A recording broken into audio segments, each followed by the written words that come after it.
Olivier.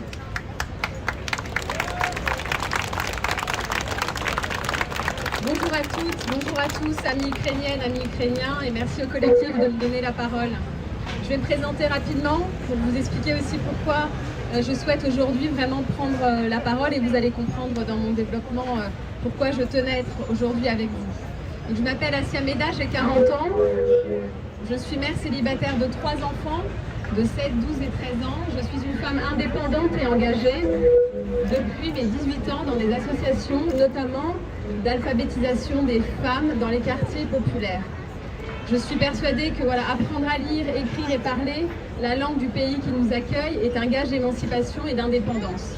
La guerre en Ukraine ne concerne pas que les Ukrainiens, elle concerne tous les Européens, elle concerne tous les Français.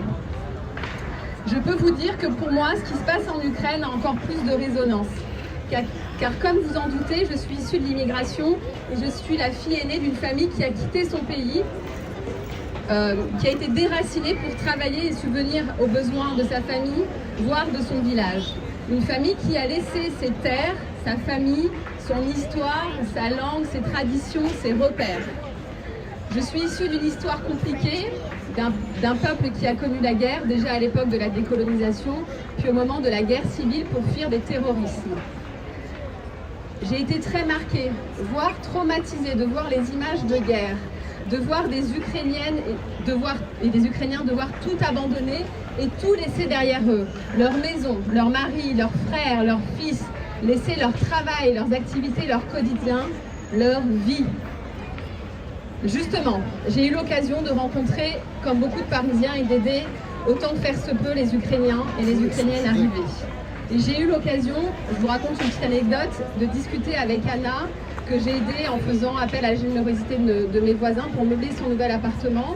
Et elle m'a raconté autour d'un café avoir laissé son mari, sa maison, toute sa vie, son confort, son quotidien pour arriver à Paris où elle n'a pas ses repères, où elle me disait justement que cette année, personne ne pourra récolter les fruits et faire ses confitures à sa place.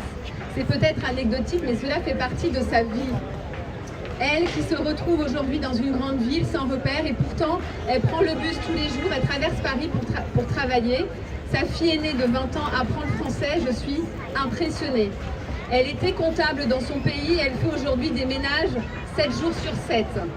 Je pense à vous, Ukrainiennes et Ukrainiens, ces femmes, à vous, ces mamans, avec vos enfants. Je suis une maman et je sais ce que ça signifie quand on est prêt à tout sacrifier pour eux. Vous avez énormément de courage et je voulais le saluer, car on ne fait jamais ce choix par plaisir, mais parce qu'on n'a plus d'autre choix que de partir.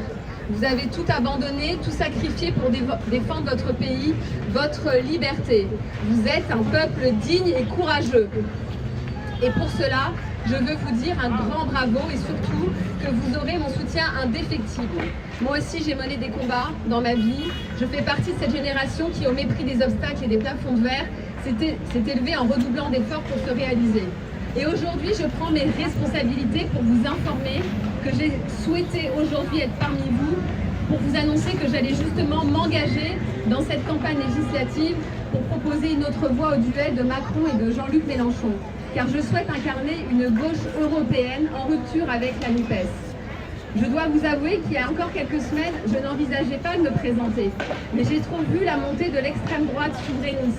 J'ai trop vu la gauche la plus européenne du monde, celle de Yannick Jadot et de Julien Bayou, s'agenouiller pour quelques sièges devant une autre gauche. Une gauche rabougrie, europhobe, celle qui trouve les excuses à Poutine, celle qui condamne les États-Unis, s'allie avec le Venezuela et compare la réunification de l'Allemagne à Anschluss. Je ne suis pas de cette gauche-là. Le projet européen, c'est l'ADN de mon engagement. Ma gauche à moi est européenne, en opposition désormais à cette gauche qui ne dit plus « construisons l'Europe », mais qui parle de désobéissance et qui parle de souverainisme. Ils ne disent plus « défendons la démocratie et renforçons l'OTAN ». Soutenons l'adhésion de la Finlande et de la Suède. Mais bien au contraire, Clémentine Autain qui ose dire l'OTAN est obsolète. Mais obsolète pour qui? À qui parlent ces gens qui disent vouloir uniter autour d'un étendard dont on ne comprend pas les valeurs? Aux habitants de Mariupol ou de Boutcha, aux Européens, aux Français. L'Europe est notre force. Nous devons soutenir l'Ukraine pour défendre la démocratie.